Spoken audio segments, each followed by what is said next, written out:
నమస్తే.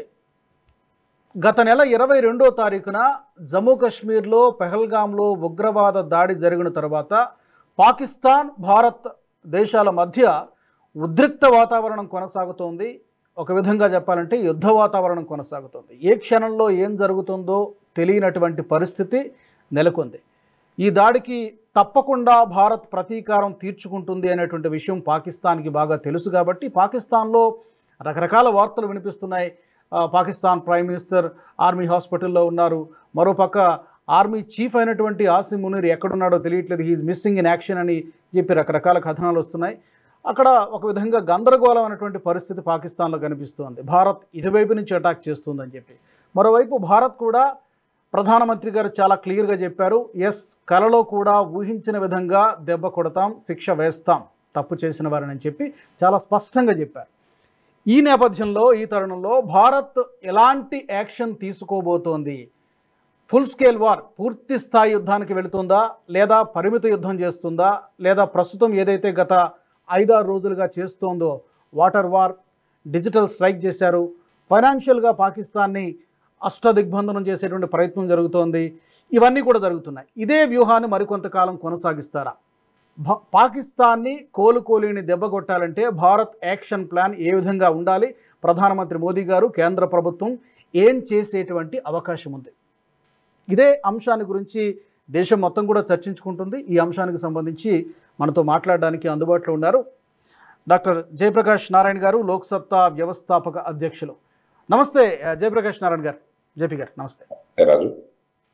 సో ముందుగా అందరి మధ్యలో ఉన్నటువంటి ప్రశ్న, భారతీయులందరి మధ్యలో ఉన్నటువంటి ప్రశ్న, ఇప్పుడు కేంద్ర ప్రభుత్వం ఏం చేస్తుంది?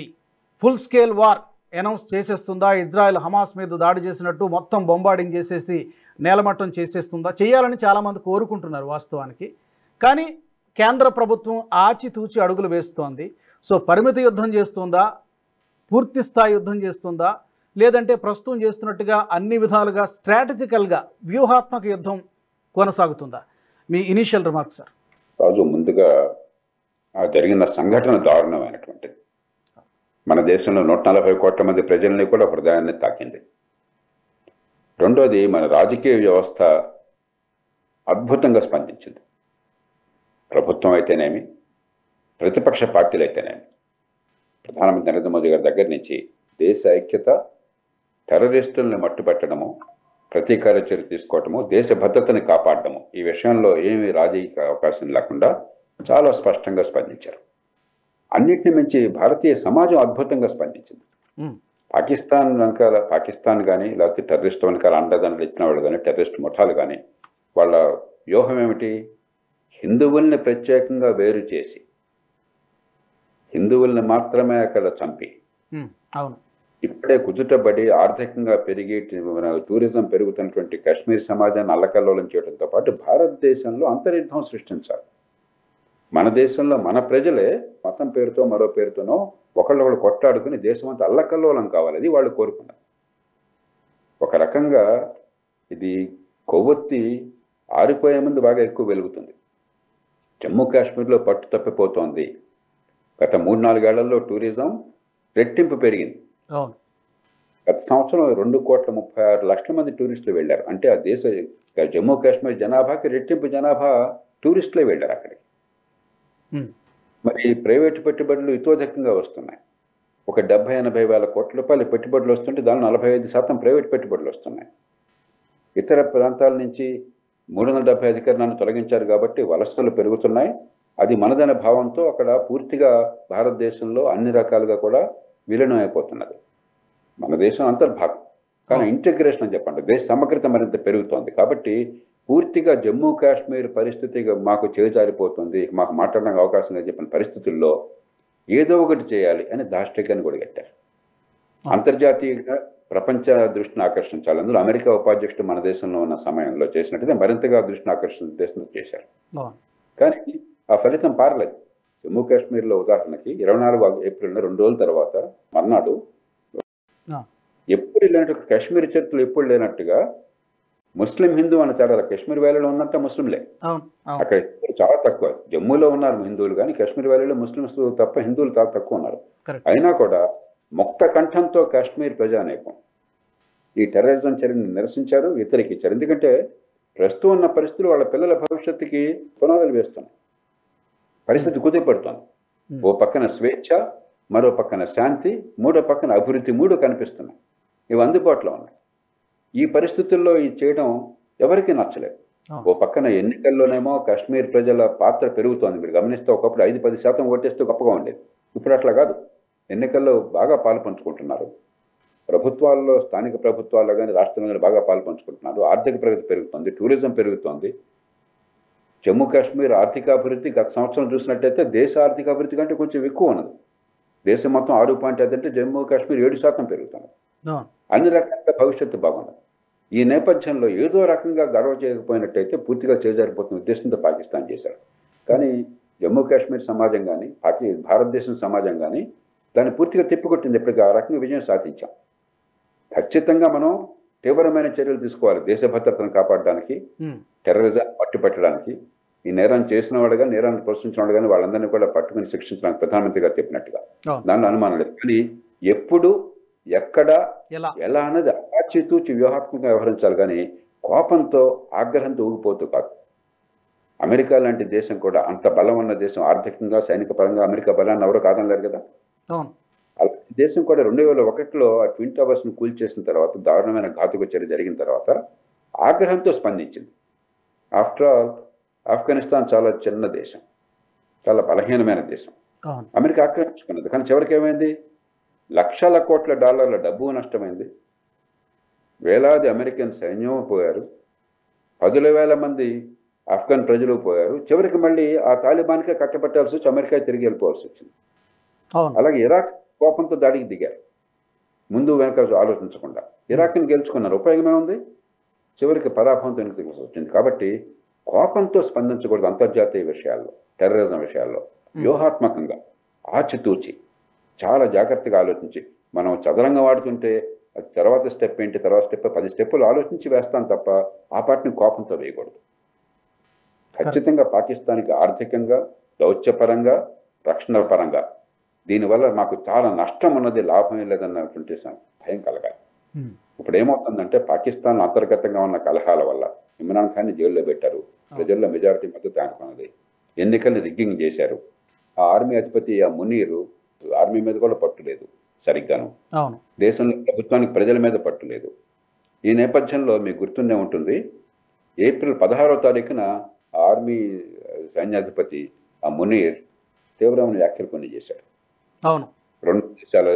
రెండు జాతుల సిద్ధాంతానికి వచ్చి, 2 నేషన్ థియరీకి వచ్చి, అలాగే దీన్ని ఒక కలీమా అనుగుణంగా ఉన్న రాజ్యంగా, మదీనా తర్వాత వచ్చిన ఏకైక రాజ్యం పాకిస్తాన్ అని చెప్పని, భారతదేశంలో కాశ్మీర్ వాళ్ళకి మాకు జుగులర్ వీన్ అని చెప్పి రకరకాలుగా ఒక ప్రొవోకేటివ్గా, కవింపు చర్యలుగా ఉపన్యాసం చేశారు. దానికి పర్యవసానం ఇది అనుకోవాలి.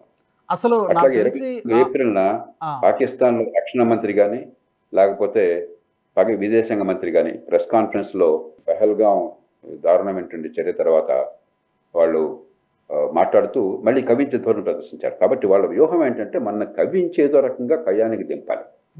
మనం యుద్ధంతో పాల్పడ్డాం అనుకున్న వాళ్ళతో, ఆఫ్టర్ ఆల్ పాకిస్తాన్ మనతో పోలిస్తే ఏ రకంగానో పోల్చదగ్గ దేశం కాదు, సమానం అయిపోతాం.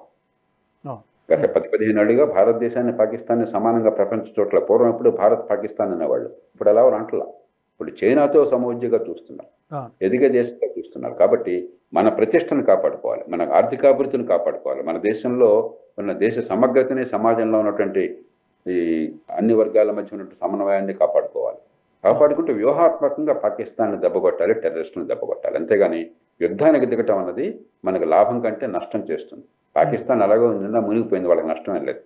మన దేశ భవిష్యత్తును కాపాడుకుంటూ మన దేశ భద్రతను కాపాడుకోవాలి తప్ప మన కోపంతో, ఆగ్రహంతో ఊగిపోతూ ఊరికే బల ప్రదర్శన చేసేసి యుద్ధానికి దిగితే చివరికి నష్టం ఎక్కువ జరుగుతుంది లాభం కంటే. ఎలాగో వాడికి పోయేదేం లేదు, పాకిస్తాన్కి పోయే నథింగ్ టు లూజ్. కాబట్టి మనకి నష్టం, భారత్కి ఎక్కువ నష్టం జరుగుతుంది. చాలామంది అంటున్నారు ఇజ్రాయిల్ హమాస్ని మొత్తం నేలమట్టం చేసేసినట్టు మనం కూడా చేయాలి, మనకంత శక్తి ఉంది కదా అని చాలామంది దుందుడుకుగా మాట్లాడుతున్నారు, ఆవేశంలో మాట్లాడుతున్నారు. అది ఎంతవరకు కరెక్ట్ అంటారు? ఇప్పుడు హమాస్ అనేది ఒక చిన్న టెర్రరిస్టు దళం, మొత్తం కలిపితే ఒక 5,000 మంది 10,000 మంది ఉంటారు. వాళ్ళని కూడా పూర్తిగా అంతం చేయలేకపోయింది ఇజ్రాయెల్. తర్వాత గాజా ఒక దేశం కాదు, ఇజ్రాయెల్ ఆధీనంలో ఉన్న పాలస్తీనియన్ భూభాగం. రేపు పొద్దున పాలస్తీన్ దేశం వస్తానని గ్యారంటీ కూడా లేదు, ఇజ్రాయెల్ ఒప్పుకోవట్ల. అమెరికా కూడా ప్రస్తుతానికి దాని నుంచి వెనక్కి వెళ్ళింది. కాబట్టి అక్కడ ఒక దేశం కానటువంటి మీ దేశంలో ఒక భాగమైనటువంటిది టెర్రరిస్టులు ఉన్నటువంటి ప్రాంతం. అంటే నక్సలైట్లు బాగా ప్రభావం ఉన్న ప్రాంతంలో మనం వెళ్ళామనుకోండి, అది వేరు. అలాగే పంజాబ్లో ఒకప్పుడు టెర్రరిజం రాజ్యం వెళ్ళింది ఖలిస్తానీల వల్ల, అది మన దేశంలో పూర్తిగా అంతర్భాగం, అది వేరు. ఇంకో దేశమే యుద్ధానికి దిగడం వేరు. పాకిస్తాన్ అణ్వాయుధాలు ఉన్న దేశం, ఓ పెద్ద దేశం, ప్రపంచంలో రెండవ పెద్ద, మనతో సమానంగా ముస్లింల జనాభా 20 కోట్ల మంది పైన ముస్లింలు ఉన్న దేశం. కాబట్టి మనం యుద్ధానికి దిగినట్టయితే ఇది ఆషామాషిగా అవదు. పాకిస్తాన్ పూర్తిగా విధ్వంసం అవుతుంది, కానీ మనకి టెర్రరిజాన్ని అంతం చేయడం కదా మన లక్ష్యం, మన దేశ భద్రతను పెంచడం కదా. ఇంత అయిన తర్వాత టెర్రరిజం మరింత పెరిగిపోయి మరి అదంత విస్తరించి మన దేశ భద్రత మరింత భంగం కలిగితే పాకిస్తాన్కి ఎంత కలిగితే మనకేం లాభం? మనకు కావాల్సిన మన లాభం మనం చూసుకోవాలి. రేపొద్దున టెర్రరిజం తలెత్తకుండా చూసుకోవాలి, టెర్రరిజానికి పాల్పడ్డ వాళ్ళకి శిక్ష పడేట్టు చూసుకోవాలి. ఈ 3 మన లక్ష్యాలు, అది మర్చిపోకూడదు. అంతేగాని ఆగ్రహంతో ఊగిపోవటం లక్ష్యం కాదు. మనకు బలం ఉంది కదా అని బలం చూపెట్టడం లక్ష్యం కాదు. మన బలం మన భద్రతకు ఉపయోగించాలి, మన భవిష్యత్తుకు ఉపయోగించాలి. ఆ భద్రతకి భవిష్యత్తుకు ఉపయోగించేతో బలం ఉపయోగించాలి తప్ప ఈ ఆగ్రహానికి తల ఒగ్గి ఇజ్రాయెల్తో పోల్చుకుని చేస్తే మనం లాభం కంటే నష్టం ఎక్కువ వస్తుంది. ఇజ్రాయెల్ ఇది ఉంది కదా అని చెప్పని ఈజిప్ట్ మీద దండెత్తలేదే, సౌదీ అరేబియా మీద దండెత్తలేదే, చివరికి జోర్డాన్ మీద కూడా దండెత్తలేదే. మరి లెబనాన్ మీద కొంతకాలం వెళ్ళి అక్కడ కొంతవరకు వెళ్ళి వెనక్కి వచ్చేసారు అక్కడ టెర్రరిస్టులు తొడమట్టించాక. కాబట్టి పరిస్థితులు వేరు పూర్తిగా. కరెక్ట్. జయప్రకాష్ గారు, అయితే ఏదైతే లక్ష్యంతో గత కొన్ని దశాబ్దాలుగా పాకిస్తాన్ ప్రయత్నం చేస్తుందో భారత్లో అశాంతి, అస్థిరత ఇవన్నీ సృష్టించాలి, అభివృద్ధి జరగకూడదనేటువంటి లక్ష్యంతో ఉగ్రవాదాన్ని ప్రోత్సహిస్తుందో, కానీ ఈరోజు చేసినటువంటి దాడులు బూమరాంగ్ అయినట్టుగానే కనిపిస్తోంది. అక్కడ ప్రైమ్ మినిస్టర్ ఎక్కడున్నాడో, షహబాజ్ షరీఫ్ ఎక్కడున్నాడో తెలియదు. మీరు చెప్పినట్టుగా ఆసిమ్ మునీర్ ఇప్పుడు అసలు ఉన్నాడా, బంకర్లో దాక్కున్నాడా, లేకపోతే ఫారెన్ పారిపోయాడో తెలియదు. సైన్యంలో కూడా కొంత తిరుగుబాటు వచ్చినట్టుగా మనకి వార్తలు వస్తున్నాయి. ప్రజలు కూడా తిరగబడుతున్నారు, ఎందుకంటే నిత్యావసరాల ధరలు పెరిగిపోయినాయి, నీళ్లు లేవు, కరెంట్ లేదు. ఇలా ఒక సివిల్ వార్, అంతర్యుద్ధం దిశగా పాకిస్తాన్ వెళుతోందా? మనం గనక ఒక 10-15 రోజుల కంటే ఎక్కువగా పాకిస్తాన్ ఎట స్ట్రెచ్ గనక నిలబడలేనటువంటి పరిస్థితి ఉంటుంది అని అంటున్నారు. ఈ సివిల్ వార్ దిశగా పాకిస్తాన్ వెళ్తోందా? మీకున్నటువంటి అవగాహన. ఈ టెర్రరిజం సంఘటనతో సంబంధం లేకుండానే పాకిస్తాన్ సమాజంలో అల్లకల్లోలంగా ఉంది. ఒక్కొక్క బెలూచిస్తాన్ ఏమో విడిపోవాలని చెప్పని వాళ్ళు ముస్లింలు వేరే దేశం కదా గొడవ పెట్టింది. బెలూచిస్తాన్ అంతా ముస్లింలే కదా. వాళ్ళు పాకిస్తాన్ బెలూచిస్తాన్ మధ్య అంతర్యుద్ధం విపరీతంగా కొనసాగుతుంది. కొన్ని వేల మంది ప్రాణాలు కోల్పోతున్నారు రెండు పక్కల కూడా. టెర్రరిజం వల్ల మన దేశంలో ఎంతమందిని కోల్పోతున్నామో పాకిస్తాన్ అంతకంటే 20-30 రెట్లు, 50 రెట్లు, 100 రెట్లు కోల్పోతున్నారు ప్రతిరోజు. టెర్రరిజం అక్కడ ఏదో రకంగా వాళ్ళు ఏం చేసి మూర్ఖంగా పాకిస్తాన్ సమాజం, పాకిస్తాన్లో ఉన్న పాలక వర్గాలు ఏం చేసినాయంటే, మంచి టెర్రరిస్టు అంటే ఇండియా మీద దాడి చేస్తే మంచి టెర్రరిస్టు, పాకిస్తాన్ మీద దాడి చేస్తే టెర్రరిస్టు. కాబట్టి 2 రకాల టెర్రరిస్టు ఉన్నారు, మంచి చెడు అని చెప్పని ఒక మూర్ఖపు వాదన తీసుకొచ్చారు. చివరికి అదే వాళ్ళకు ఉరితాడవుతున్నారు. అలాగే ఇమ్రాన్ ఖాన్ ఒక పెడధోరణితో ప్రజల్లో పెద్ద ప్రచారాన్ని పొందాడు, ప్రజాకర్షణ ఉన్నది. కానీ అక్కడ పాలకవర్గాలకు అతను ఇష్టం లేదు, సైన్యానికైనా పాలకవర్గాలు. కానీ ఆయన జైల్లో పెట్టారు. ఎన్నికల్లో ఆయన పార్టీ గెలుస్తుంటే మరి చాలా వరకు రిగ్గింగ్ చేశారు. ఆ దేశంలో ప్రభుత్వానికి ప్రజల పట్ల మనం లేదు, సైన్యంలోనూ కూడా మీరు అన్నట్టుగా ఆసిమ్ మునీర్కి సైన్యం మీద పట్టు లేదు. అతడు గతంలో ఐసిస్కి అధిపతిగా పనిచేశాడు. ఐసిస్ అసలు మొత్తం ఈ టెర్రరిజాన్ని పెంచి పోషించిందే దక్షిణాసియాలో ఐసిస్, ఇంటర్ సర్వీస్ ఇంటెలిజెన్స్ అంటారు. ఆర్మీలో ఉన్నటువంటి ఒక నిఘా విభాగం అనమాట అది. అదే అసలు ఈ మొత్తానికి కారణం. అక్కడి నుంచి వచ్చినటువంటి వాడు. అందులో ఖురాన్ ఆపోసన బట్టి మతతత్వాన్ని బాగా జీర్ణించుకున్నవాడు. ఈ పాకిస్తాన్లో మరే జనరల్ కూడా మతతత్వం ఇంత గట్టిగా వంటబట్టిన వాడు లేడు. కాబట్టి ఒక రకంగా పాకిస్తాన్ ఒక ప్రమాద పరిస్థితిలో ఉన్నది. ఈ టెర్రరిజం దీనివల్ల మీరు అన్నట్టుగా పాకిస్తాన్ సమాజంలో ఆర్థికంగా, భద్రతా పరంగా, సామాజికంగా మనం చాలా నష్టపోతాం. పాకిస్తాన్ నాశనం అవుతుంది. ఇది మూర్ఖపు ఆలోచన.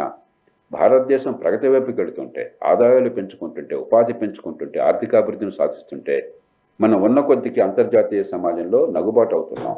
మన బిడ్డల భవిష్యత్తు అంధకారం అవుతుంది. మన దేశం అల్లకల్లోలం అవుతుంది. ఇండస్ రివర్ నదీ జలాల విషయంలో ఉన్నటువంటి ఒప్పందంలో ఇండియా దాన్ని పక్కన పెట్టడం కావచ్చు, లేకపోతే ఎగుమతులు దిగుమతులను ఆపేయడం కావచ్చు, అంతర్జాతీయ సమాజం నుంచి వచ్చిన ఆంక్షలు కావచ్చు, దౌత్యపరంగా వచ్చిన విమర్శ కావచ్చు, వీటన్నిటి వల్ల చివరికి పాకిస్తాన్ నష్టపోతుంది, మన భవిష్యత్తు నష్టపోతుంది, మన అల్లకల్లం అవుతాం అన్న భయాన్ని అక్కడ సమాజం అనుభవిస్తోంది. కాబట్టి పాకిస్తాన్ సమాజం పాకిస్తాన్లో ఉన్న పాలకవర్గాలకు ఎదురు తిరిగేట్టు మనం చేయాలి. పాకిస్తాన్ ఆర్థిక వ్యవస్థ భంగం కలుగుతుంది, ఆర్థికంగా తీవ్రంగా నష్టపోతుంది భారత్తో ఇలాంటి పిచ్చి పనులు చేస్తా అన్న విషయం పాకిస్తాన్కి అర్థమయ్యేట్టు చేయాలి. అలా కాకుండా మనం పాకిస్తాన్ మీద దండెత్తితే ఎవరైతే పాకిస్తాన్ పాలకవర్గాల మీద ఎదురు తిరగాలో వాళ్ళు పాకిస్తాన్తో కలిసిపోయి మన దేశంలో ఐక్యత పెరుగుతుంది. ఇది భారత్ పాకిస్తాన్ సమస్యగా వస్తుంది కాదు, ఇది పాకిస్తాన్లో అంతర్గతంగా ఉన్నటువంటి పాలక వర్గాల్లో కొందరు మూర్ఖుల సమస్య. సైన్యంలో కానీ, ఐఎస్ఐలో కానీ, రాజకీయంగా కొన్ని వర్గాల్లో కానీ మిగతా సమాజానికి వాళ్ళకి మధ్య వైరుధ్యాన్ని ఎత్తి చూపి దీనివల్ల నష్టం ఎంత జరుగుతుందో పాకిస్తాన్కి ఆ నష్టం దాని మూల్యం చెల్లించేట్టుగా ఏర్పాటు చేయాలి. అది గడుసైనటువంటి చర్య. అందుకనే ఎప్పుడు ఎక్కడ ఏ రీతిలో స్పందించడం అన్నది మన ప్రభుత్వానికి వదిలేయాలి, చాలా జాగ్రత్తగా ఒడిపుగా వ్యవహరించాలి. సో ఇప్పటి వరకు తీసుకున్నటువంటి చర్యలు మనం వితిన్ కొన్ని గంటల్లోనే, గతంలో కూడా ఇలాంటి 65లో కానివ్వండి, 71లో కానివ్వండి యుద్ధాలు వచ్చినా కూడా ఇండస్ వాటర్ ట్రీటీ జోలికి వెళ్ళలేదు. కానీ ఇప్పుడు ఫస్ట్ టైం ఈ వాటర్ ట్రీటీని, సింధు నదీ జలాల ఒప్పందాన్ని నిలిపేశారు. ఆ తర్వాత వీసాల్ని రద్దు చేశారు. ఆ తర్వాత డిజిటల్ స్ట్రైక్స్ ఆ పాకిస్తాన్ దేశానికి చెందిన ఒక 20 ఛానల్లో 25 ఛానల్లో బ్యాన్ చేశారు. ఈరోజు ఫైనాన్షియల్ స్ట్రైక్స్ కూడా చేయబోతున్నట్టుగా IMF దగ్గర లేకపోతే అమెరికా దగ్గర అప్పు కోసం దేహం అడుక్కుంటుంది పాకిస్తాను. ఆ సహాయం కూడా రాకుండా చేయడానికి భారత్ ప్రయత్నం చేస్తున్నట్టుగా తెలుస్తోంది. ఇప్పటి వరకు తీసుకున్న చర్యలు ఇది సరిపోతుందా? ఎందుకంటే ఈసారి ఎలా ఉండాలంటే చాలామంది అభిప్రాయం మరొక 10 సంవత్సరాల పాటు కనీసం పాకిస్తాన్ ఉగ్రవాదం జోలికి పోకూడదు, లేదా అట్లీస్ట్ భారత్ వైపు కన్నెత్తి చూడకూడదు, అలా ఉండాలి ఈసారి దెబ్బ అని అనుకుంటూ ఉన్నారు. ప్రభుత్వం కూడా ఆ దృఢ నిశ్చయంతో ఉన్నట్టు కనిపిస్తుంది. ఇంకా ఏం చేయాలి ఇవి కాకుండా? రాజు, మీరు అన్నట్టుగా ఇవన్నీ కూడా చాలా పటిష్టమైన చర్యలు. ముఖ్యంగా ఇండస్ వాటర్ ట్రీటీ అన్నది, దాన్ని పక్కన పెట్టడం అనేది చాలా సరైనటువంటి సబబైనటువంటి సకాలంలో తీసుకున్న చర్య. మనం దాన్ని పూర్తిగా తిరస్కరిస్తూ ఉంటాం. పాకిస్తాన్ కనుక దారికి వచ్చినట్టయితే, పాకిస్తాన్ కనుక టెర్రరిజానికి ఊతాన్ని ఇవ్వటం ఆపేసినట్టయితే, బుద్ధి తెచ్చుకున్నట్టయితే మనం మళ్ళీ ఆలోచించవచ్చు. కానీ ఒప్పందాన్ని మార్చుకోవాలి. మారిన పరిస్థితుల్లో ఒప్పందంలో మార్పులు చేర్పులు కావాలి. ఎందుకంటే గత 50 ఏళ్లలో ఈ రివర్ బేసిన్లో కొన్ని మార్పులు వచ్చినాయి. దానికి అనుగుణంగా మన ప్రయోజనాలు, పాకిస్తాన్ ప్రయోజనాలకు ఎవరికి నష్టం జరగకుండా ఉంటుంది ఒప్పందం మార్చుకోవాలని మనం చాలా కాలం నుంచి కోరుతున్నాం. అట్లాగే మనకి ఉన్న హక్కులో కూడా దాదాపు 300 TMC నీళ్ళు మనం వాడుకోలేకపోతున్నాం. వాడుకోవాలని చెప్పంటే చీనాబ్ నది నుంచి మనకు మళ్లించాలి. మన హక్కు ఉన్నటువంటి రావి, బియాస్, సట్లెజ్ నదులకి నీళ్లు మళ్లించాలి ఒక టన్నెల్ ద్వారా, లేదా పాకిస్తాన్లో ఉన్నటువంటి నదీ మార్గం ద్వారా, లేదా కాలువల ద్వారా మనకి గుజరాత్లో కచ్ ప్రాంతానికి నీళ్ళు వచ్చేట్టుగా పాకిస్తాన్ సహకారంతో చేయాలి. పాకిస్తాన్ సహకారం కనిపించట్లేదు కాబట్టి మనం నీళ్ళని మళ్లించుకోవాలి. అట్లాగే పైన మనకు పూర్తిగా హక్కు ఉన్నది, ఏది హైడ్రో పవర్ ప్రాజెక్టులు, జల విద్యుత్ ప్రాజెక్టుల నిర్మాణం కోసం. దానికి ప్రతిదానికి ఏ కారణం లేకుండా పాకిస్తాన్ అడ్డుపెట్టి ఆలస్యం చేస్తుంది. వాటిని వేగంగా పూర్తి చేసుకోవాలి. కాబట్టి ఆ రకంగా ఒప్పందంలో మార్పులు కావాలి. పాకిస్తాన్ కలిసి రాకపోయినట్టయితే, టెర్రరిజం విషయంలో కనుక పూర్తిగా ఒక అంతర్జాతీయ సమాజంలో నాగరిక దేశంగా ప్రవర్తించకపోయినట్టయితే పాకిస్తాన్ గుణపాఠం చెప్పాలి. పైన నీళ్లు మన దగ్గర ఉన్నాయి కాబట్టి వీలున్నంత మేరకు పూర్తిగా మనమే ఇబ్బంది పెట్టలేము. ఎందుకంటే నీళ్లు అదుపు చేసే స్థితి మనకు లేదు.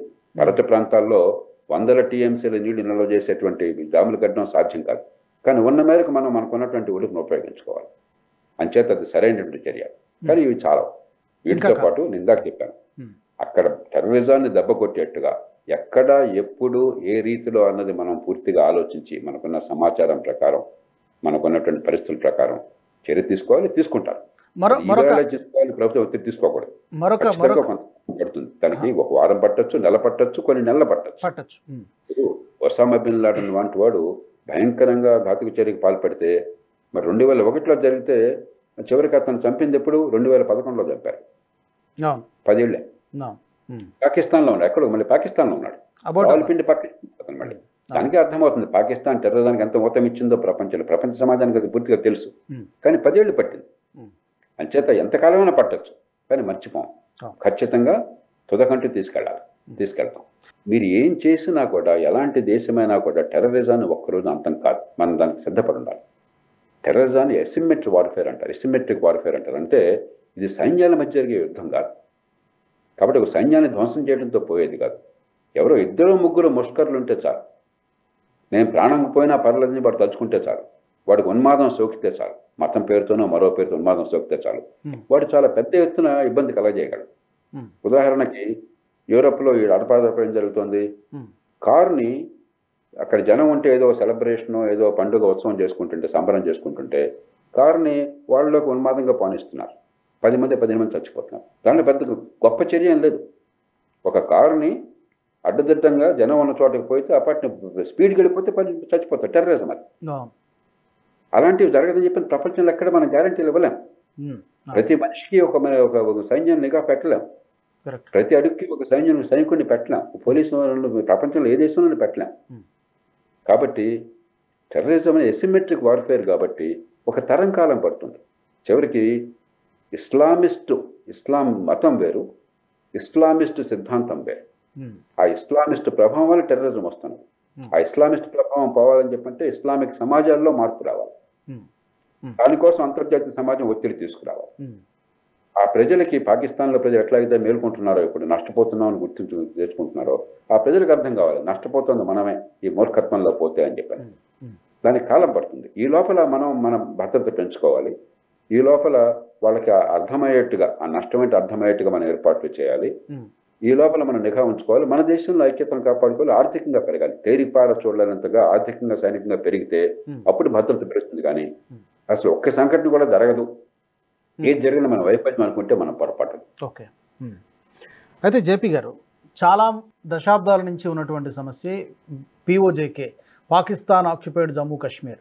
మన అమిత్ షా గారు మాట్లాడారు, రాజ్నాథ్ సింగ్ గారు మాట్లాడారు, చాలామంది బీజేపీ పెద్దలు మాట్లాడారు. ఇప్పుడు కూడా చాలామంది అంటున్నారు.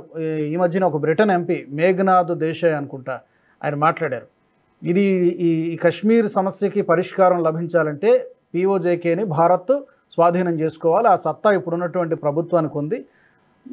బహుశా మోదీ గారు చేస్తారేమో, ఇదే మంచి తరుణం అని కామెంట్ చేశారు. చాలామంది అభిప్రాయం కూడా అది. అలాంటి ఇనిషియేటివ్ ఏమైనా తీసుకుంటుందంటారా ఈ సమీప భవిష్యత్తులో? రాజు, మళ్ళీ యుద్ధం అంటూ జరిగితే ఖచ్చితంగా ఈసారి పిఓకేని సొంతం చేసుకోవడానికి ప్రయత్నాలు జరుగుతాయి బహుశా. ఎందుకంటే ఇప్పటికే మన విదేశాంగ మంత్రి స్పష్టంగా ప్రకటించారు, ఇతర మంత్రులు కూడా ప్రకటించారు. అపరిష్కృతంగా ఉన్న సమస్య పాకిస్తాన్తో ఉన్నది పిఓకే సమస్య. భారత భూభాగం అది పాకిస్తాన్ అక్రమాధీనంలో ఉంది. అపరిష్కృతంగా ఉన్న సమస్య అది తప్ప ఇంకేమీ కాదని చెప్పి మనం ప్రకటించాం. కాబట్టి అది మన విధాన ప్రకటన. అయితే యుద్ధాన్ని దిగాలంటే 2 విషయాలు మనం మనసులో ఉంచుకోవాలి. ఇప్పుడు కూడా సమరోత్సాహం కూడదు. సమరోత్సాహం అది పిరికితనం కాదు, ముందు చూపు. దానిలో 2 విషయాలు. ఒకటి, పాకిస్తాన్కి అణ్వాయుధరణ. అక్కడ యుద్ధానికి వస్తే పరిస్థితులు మనం జాగ్రత్తగా బేరీజు వేసుకుని అంతర్జాతీయ సమాజాన్ని సన్నద్ధం చేసి సందర్భాన్ని బట్టి పోవాలి తప్ప ఇష్టం వచ్చినట్టు పోతే పాకిస్తాన్ ఒక దుందుడుకు దేశం, అదుపులేని దేశం, అప్రజాస్వామికమైన దేశం, అల్లకల్లోలంగా ఉన్న దేశం.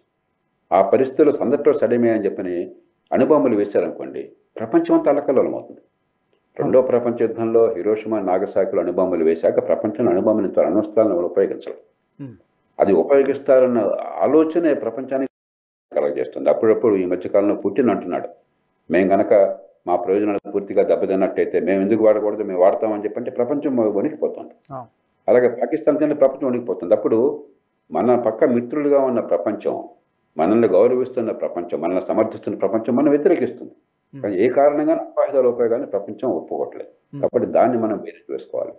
రెండోది, ఈ పిఓకేలో ఆనాడే 1947-48లోనే మనం ఇక్కడితో ఈ సరిహద్దు ప్రస్తుతం ఉన్నటువంటి వాస్తవాధీన రేఖతో ఆపకుండా సరిహద్దు అక్కడి దాకా వెళ్ళిపోవాల్సింది. ఏ కారణంగా ఆనాడు ప్రభుత్వం ఆ పని చేయలే.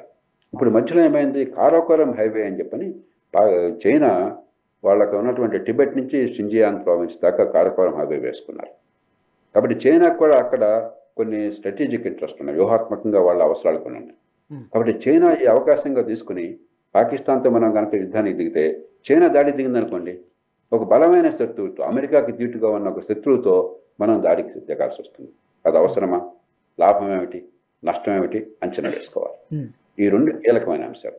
మూడవది, పిఓకే వల్ల పాకిస్తాన్కి చాలా ఇబ్బంది కలుగుతుంది. అక్కడ ప్రజల్లో ప్రతిఘటన వస్తుంది పాకిస్తాన్కి వ్యతిరేకంగా. ఆ సమాజంలో ప్రతిఘటన పెరిగి దాన్ని అవకాశంగా రాజకీయంగా మనం ఉపయోగించుకోవాలి తప్ప మనం వెళ్ళినట్టయితే మళ్ళీ హిందూ ముస్లిం సమస్యగా పరిణించింది అనుకోండి, మళ్ళీ ముస్లింల ఐక్యత పెరిగి మళ్ళీ ముస్లిం అంతా పాకిస్తాన్ అని చెప్పి అనుకుని పిఓకేలో ఉన్నవాళ్ళు, జమ్మూ కాశ్మీర్ వ్యాలీలో ఉన్నవాళ్ళు మళ్ళీ పాకిస్తాన్ బలాన్ని పెంచామనుకోండి, మన చర్యలు పాకిస్తాన్ బలహీనపరచుకుంటే బలాన్ని పెంచుతాయి. కాబట్టి ఈ 3 అంచనాలు వేసుకోవాలి. అణ్వాయుధాలు, పాకిస్తాన్ కొన్ని అణ్వాయుధాలు, రెండోది చైనా పాత్ర, మూడోది పిఓకే సమాజంలో మన పట్ల అనుకూలత పెరుగుతుందా వ్యతిరేకత పెరుగుతుందా, ఈ 3 అంశాలు చూసి మన బేరేజు వేయాలి తప్ప మనకు బలం ఉంది కదా అని దిగడం అనేది సరైనది కాదు. కరెక్ట్. చివరిగా ఒక్క మాట జేపీ గారు, మీరు అన్నట్టు చైనా ఎలాగో బాహాటంగానే పాకిస్తాన్కి సపోర్ట్ చేస్తోంది, బాహాటంగానే చేస్తోంది. ప్రత్యక్ష యుద్ధం కానీ మీరు అన్నట్టుగా పూర్తి స్థాయి యుద్ధం కాకపోయినా పరిమిత యుద్ధం చేసినా లేకపోతే సర్జికల్ స్ట్రైక్స్ లాంటివి చేసినా కూడా ఆ టెన్షన్ వాతావరణం వచ్చేసరికి అమెరికా ఎటు నిలబడుతుంది, మన వైపా లేకపోతే పాకిస్తాన్ వైపా లేకపోతే న్యూట్రల్గా ఉంటుందా, ఉండే అవకాశం ఉంది? అమెరికా బయటికి సమంగా కనిపించినా కూడా మన పక్షపాతం ఉంటుంది ఖచ్చితంగా ప్రస్తుతం. ఎందుకంటే పాకిస్తాన్కు అంటే పూర్వం వ్యూహాత్మక అవసరాలు ఉండేవి. ఆఫ్ఘనిస్తాన్ మీద రష్యా ఆక్రమణ చేసి వచ్చిన తర్వాత అక్కడ రష్యాను తొలగించాలని చెప్పంటే పాకిస్తాన్ అవసరం పెరగడం చేత పాశ్చాత్య సమాజం ముఖ్యంగా అమెరికా పూర్తిగా పాకిస్తాన్కి మద్దతు ఇచ్చింది. ఇవాళ పరిస్థితి కాదు.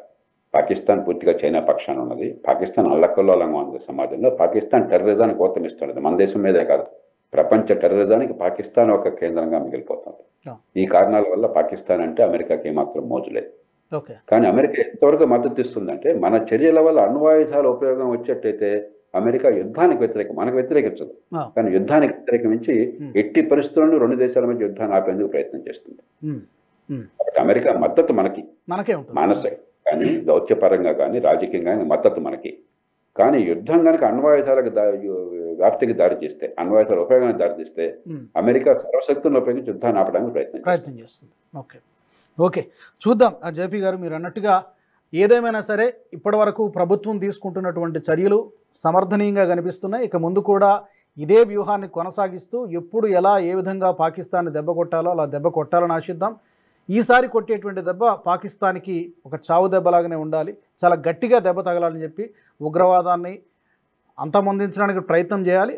ముఖ్యంగా మన వైపు మరోసారి చూడకూడదు సమీప భవిష్యత్తులో అని ఆశిద్దాం. Thank you very much Jayaprakash Narayana గారు, ధన్యవాదాలు. Thank you very much.